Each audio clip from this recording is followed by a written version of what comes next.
آج آپ کی ملاقات کرواتے ہیں ملتان کی باہمت لڑکی ماہین سے، جس نے اعلیٰ تعلیم حاصل کی، نوکری نہ ملی تو گھر کے باہر ماہین نے ایک ریڑھی لگائی۔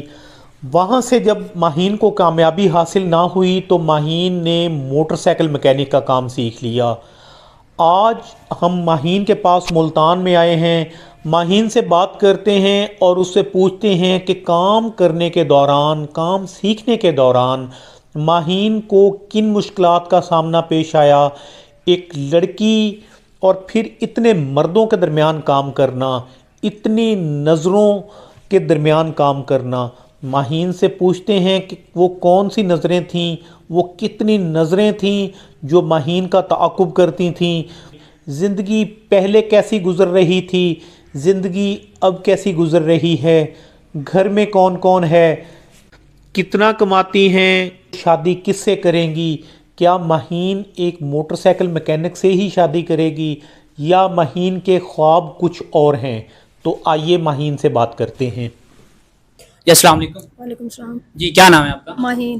ماہین بتائیے گا کہ آپ کو یہ موٹر سائیکلوں کا کام کرنے کی کیا مجبوری بنی؟ گھر کے حالات ایسے تھے، میں اسٹڈی کے بعد شیف کا کورس کر کے، آئی ٹی اسکل کا کورس کر کے، میں جاب نہ ملنے کی صورت میں نے گلی میں سموسے وغیرہ لگائے۔ تعلیم کتنی ہے؟ F A. اچھا، ایف اے تعلیم کرنے کے باوجود آپ کو نوکری نہیں ملی کہیں؟ نہیں، کورس کرنے کے بعد بھی نہیں ملی۔ اچھا، شیف کا کورس بھی کیا پھر بھی نہیں ملی جو؟ نہیں، پھر بھی نہیں ملی۔ اچھا، تو یہ کام کب سے کر رہی ہیں آپ؟ اس کو 5 ماہ ہو گئے۔ اچھا، ابھی ٹریننگ پہ ہیں آپ؟ ٹریننگ پہ ہی ہوں، ٹریننگ جاری ہے۔ ہاتھ ویسے آ گیا لیکن ہاتھ ابھی کھلا نہیں ہے کہ سب کچھ فوراً پتہ لگ جائے، لیکن آتا ہے۔ آپ کے والد کیا کرتے ہیں؟ وہ حیات نہیں ہے۔ اچھا، آپ کے والد حیات نہیں ہیں، تو فیملی میں اور کتنے افراد ہیں؟ میں اور میری والدہ ہیں۔ اچھا، آپ اور آپ کی والدہ ہیں، بھائی ہیں آپ کے؟ بھائی سیپریٹ ہیں۔ اچھا، وہ سیپریٹ ہیں، آپ کے ساتھ نہیں رہتے، تو پھر آپ کے یہ گھریلو حالات پھر کس طرح سے آپ مینیج کرتے ہیں؟ خود ہی کرتے ہیں، یہاں پہ کام کر کے، اس کے علاوہ بچوں کو اسکول لے کے آگے جا کے ادھر سے تھوڑی آتی ہے پیسے، تھوڑے سے ادھر سے گھر کا کرایہ زیادہ ہے، بڑھتا بھی جا رہا ہے، اور بل وغیرہ بھی ہے، وہ مشکل ہو جاتی ہے۔ مجھے کچھ ماہ سے بہت مشکلات ہو رہی ہیں۔ اچھا، یہ کام کرنے سے پہلے آپ کون سا کام کرتی تھی؟ اس سے پہلے کوئی بھی کام نہیں کرتی، ملی نہیں جاب کے لیے۔ جاب ہی نہیں ملی، مطلب بالکل ظاہر سی بات ہے۔ تو اب یہ دیکھیے کہ عام طور پر لڑکے تو یہ موٹر سائیکلوں کا کام کرتے دیکھا ہے ہم نے پاکستان میں، تو یہ بتائیے کہ آپ ایک لڑکی ہیں تو آپ کو کتنی مشکلات کا سامنا کرنا پڑتا ہے اس کام میں؟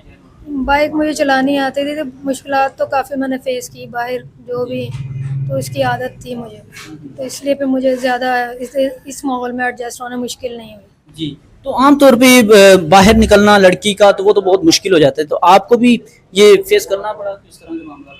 لوگ ہوٹنگ کرتے تھے لیکن اتنا زیادہ نہیں فیس کرنا پڑا، ابھی بھی کرتے ہیں، دیکھتے ہیں، لیکن ایسا کچھ نہیں ہے کہ بہت زیادہ مجھے تنگ کرتے ہیں۔ تو اور بھی کوئی آپ کام کر سکتی تھی، تو موٹر سائیکلوں کا کام کرنے کا ہی کیوں سوچا؟ الگ کام تھا اس لیے، اور اس میں 12 مہینے انکم ہے۔ تو اس کام کا کوئی شوق بھی تھا آپ کو؟ شوق مجھے بائک چلانے کا تھا، وہ بائک ٹھیک کرنے کا بھی شوق تھا، لیکن مجبوری تھی، پھر یہ والا کام تھا 12 مہینے کا، شوق بھی پورا ہو رہا ہے اور مجبوری بھی۔ جی جی، تو اب جس گھر میں رہتی ہیں وہ گھر آپ کا اپنا ہے؟ گھر رینٹ کا ہے۔ اچھا، تو گھر رینٹ کا ہے، تو پھر آپ رینٹ کس طرح سے پے کرتے ہیں؟ یہ تمام بجلی وغیرہ کے بل وغیرہ بھی یہ مینیج ہو جاتا ہے؟